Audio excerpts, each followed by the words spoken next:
Assalamu alaikum students, welcome back to my YouTube channel SLS Academy. I am your physics teacher and today we are going to discuss about 11th class physics chapter number 1, that is physical quantities and measurements. Students, आज का हमारा topic है assessment of total uncertainty in final result. आपको topic के नाम से ही पता चल रहा होगा, assessment of total uncertainty in final result, यानी कि हमारे पास किसी भी मेजरमेंट का जो फाइनल रिजल्ट आता है उसके अंदर टोटल अनसर्टेनिटी कितनी होती है, ये बात हम डिस्कस करेंगे। और इसके लिए हमारे पास कुछ रूल्स हैं जिनको हम आगे डिस्कस करेंगे। उससे पहले हम एक एग्जाम्पल से समझते हैं इस चीज को कि ये क्या है। फॉर एग्जाम्पल, हम किसी भी चीज को मेजर कर रहे हैं। फॉर एग्जाम्पल, कोई भी हमारा ऐसा एक्सपेरिमेंट जिसमें हम किसी भी ऑब्जेक्ट की लेंथ मेजर कर रहे हैं, उस ऑब्जेक्ट की लेंथ को मेजर करते हुए हमने एक्सपेरिमेंट को बार बार रिपीट किया है। अब जब हम एक्सपेरिमेंट को बार बार रिपीट करते हैं तो एंड में आप लोग को पता है कि हमने जब रिजल्ट निकालना होता है तो हम उसकी एवरेज लेते हैं रिजल्ट की। जब हमारे पास 3-4 मेजरमेंट्स हो तो हम एवरेज लेते हैं। अब जब एवरेज ले रहे होते हैं तो हमारे पास जो एग्जैक्ट वैल्यू होती है या फिर जो न्यूमेरिकल वैल्यू होती है, जैसे यहाँ पर हमारे पास ये वैल्यू है,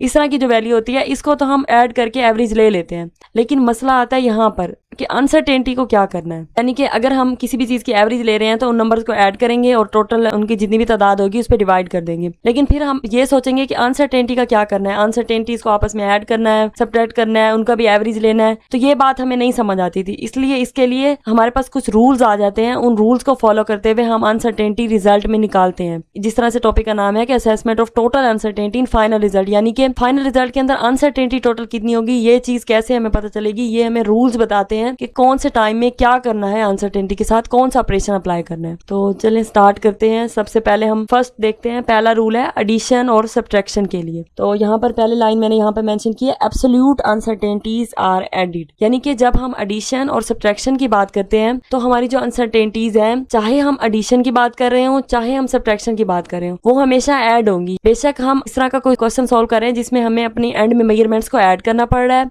या चाहे इस तरह का करें जिसमें एंड में सब्ट्रैक्ट करना पड़ रहा है, दोनों सूरतों में हम अनसर्टेनिटीज को, जो एब्सोल्यूट अनसर्टेनिटीज होंगी, उनको हम आपस में ऐड करेंगे हमेशा। ये रूल है, ये फर्स्ट रूल है। तो यहाँ पर हमारे पास एग्जांपल है, इसको भी डिस्कस कर लेते हैं। कोई भी हमारे पास x1 कोई भी मेजरमेंट है, हमारे पास वैल्यू है, सपोज कर लिया हमने 10.5 और प्लस माइनस 0.1 सेंटीमीटर इसकी अनसर्टेनिटी है। और दूसरी वैल्यू है x2, वो भी हमने सपोज कर लिया 26.8 प्लस माइनस 0.1 सेंटीमीटर। अब हमने इनका आपस में डिफरेंस निकालना है। तो हमें पता है कि जो डिफरेंस है उसमें हम ये करते हैं x2 माइनस x1, यानी कि सेकंड वैल्यू में से फर्स्ट वैल्यू को माइनस कर देते हैं। तो यहाँ पर जो सेकंड वैल्यू है वो है 26.8 प्लस माइनस 0.1 सेंटीमीटर, और माइनस करना है हमने 10.5 प्लस माइनस 0.1 सेंटीमीटर को। अब जब माइनस किया तो जिस तरह से हमें पता है कि ये और ये तो इजीली माइनस हो जाएंगे और इसका आ जाएगा 16.3। अब मसला यहाँ पे आना था कि अनसर्टेनिटीज को क्या करना है, जो कि हल हो गया हमारे रूल से।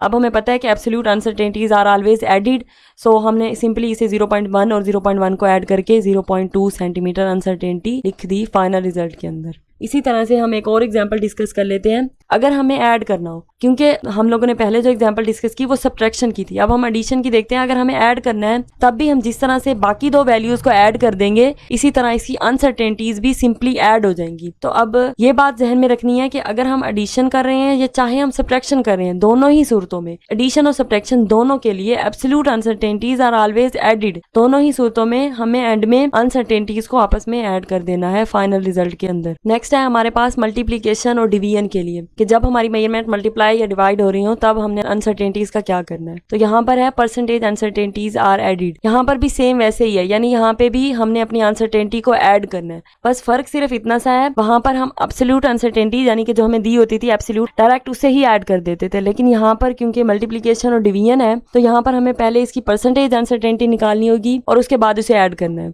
उसके लिए अब एक एग्जांपल देख लेते हैं। यहाँ पर हमारे पास है वोल्टेज की वैल्यू है 5.2 प्लस माइनस 0.1 वोल्ट, ये इसकी वैल्यू है और ये हो गई अनसर्टेनिटी। उसके बाद करंट की जो वैल्यू है वो है 0.84 प्लस माइनस 0.05 एम्पेयर। और फाइंड क्या करना है, हमें रेजिस्टेंस फाइंड करनी है। तो सबसे पहले हम परसेंटेज अनसर्टेनिटी निकाल लेते हैं वोल्टेज के लिए। लीस्ट काउंट को डिवाइड करते हैं हम मेजर्ड वैल्यू के साथ और मल्टीप्लाई करते हैं 100 के साथ। लीस्ट काउंट हमारे पास है ये 0.1 वोल्ट, इसे ऊपर लिखना है, फिर नीचे डिवाइड करना है मेजर्ड वैल्यू 5.2 0.2 मल्टीप्लाई बाय 100 तो हमारे पास आ गया 2%। ये परसेंटेज अनसर्टेनिटी आ गई। इसके बाद हम करंट के लिए परसेंटेज अनसर्टेनिटी निकालेंगे, तो वो भी इस तरह से करंट की वैल्यू है वो लीस्ट काउंट है, वो आएगा ऊपर 0.05 एम्पेयर, ये लीस्ट काउंट है, और 0.84 हमारे पास मैयर्ड वैल्यू है वो नीचे, और मल्टीप्लाई बाय 100 तो इसका आंसर आ गया 6%। अब ये हमारे पास दोनों की परसेंटेज अनसर्टेनिटीज आ गई हैं, वोल्टेज की और करंट की। अब हमें पता है बाय ओहम्स लॉ, हमने ओहम लॉ पढ़ के रखा है पहले ही 9th क्लास में। उसमें हमने पढ़ा था कि V is equal to I R, और R निकालना है तो V ओवर आई जो है वो नीचे जाके डिवाइड हो जाएगा। तो ये हमारे पास फॉर्मूला है रेजिस्टेंस को निकालने का। इसमें बस सिंपली वैल्यूज पुट करेंगे और एंड में देखते हैं अनसर्टेनिटी को किस तरह से ऐड करना है।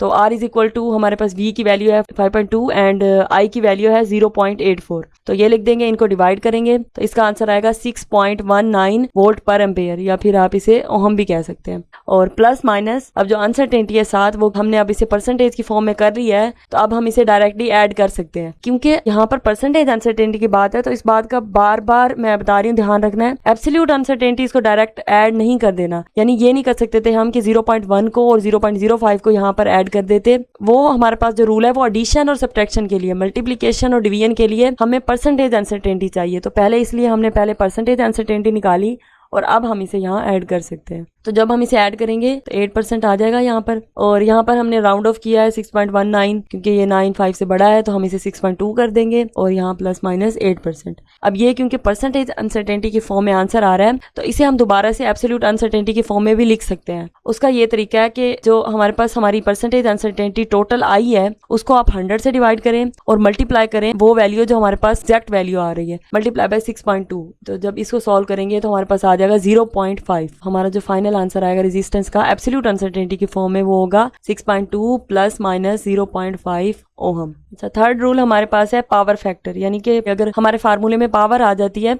तब हम अनसर्टेनिटी को किस तरह से डील करेंगे। तो multiply the percentage uncertainty by power, जो भी हमारी परसेंटेज अनसर्टेनिटी है, यानी इस बात से हमें ये पता चल गया कि यहाँ पर भी परसेंटेज अनसर्टेनिटी ही लेनी है, पहले हमें वो निकालनी पड़ेगी एब्सोल्यूट अनसर्टेनिटी से फार्मूला अप्लाई करके। तो जो परसेंटेज अनसर्टेनिटी है उसे मल्टीप्लाई कर देना है पावर के साथ।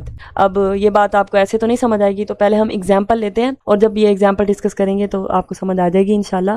एग्जाम्पल है हमारे पास वॉल्यूम ऑफ स्फीयर फाइंड करना है और उसका फार्मूला होता है 4/3 पाई आर क्यूब। तो वैल्यूज हमारे पास जो दी हुई है वो आर की है 2.25 plus minus 0.01 centimetre, absolute uncertainty है या फिर लीस्ट काउंट है, तो लीस्ट काउंट भी लिख सकते हैं हम इसे। तो जैसे मैंने पहले कहा कि यहाँ पर भी परसेंटेज अनसर्टेनिटी को लेके चलना है, तो पहले हम इस आर की परसेंटेज अनसर्टेनिटी निकाल लेते हैं। परसेंटेज अनसर्टेनिटी इन आर, तो उसका जो फार्मूला पहले हमने जैसे सेकंड रूल में डिस्कस किया कि 0.01 सेंटीमीटर लीस्ट काउंट को ऊपर रखना है, नीचे मैयर्ड वैल्यू 2.25 सेंटीमीटर और मल्टीप्लाई बाय 100, 0.4 सेंटीमीटर हमारी आ गई परसेंटेज अनसर्टेनिटी। और आर की वैल्यू अब हो गई 2.25 प्लस माइनस 0.4 परसेंटेज अनसर्टेनिटी की फॉर्म में ये वैल्यू आ गई।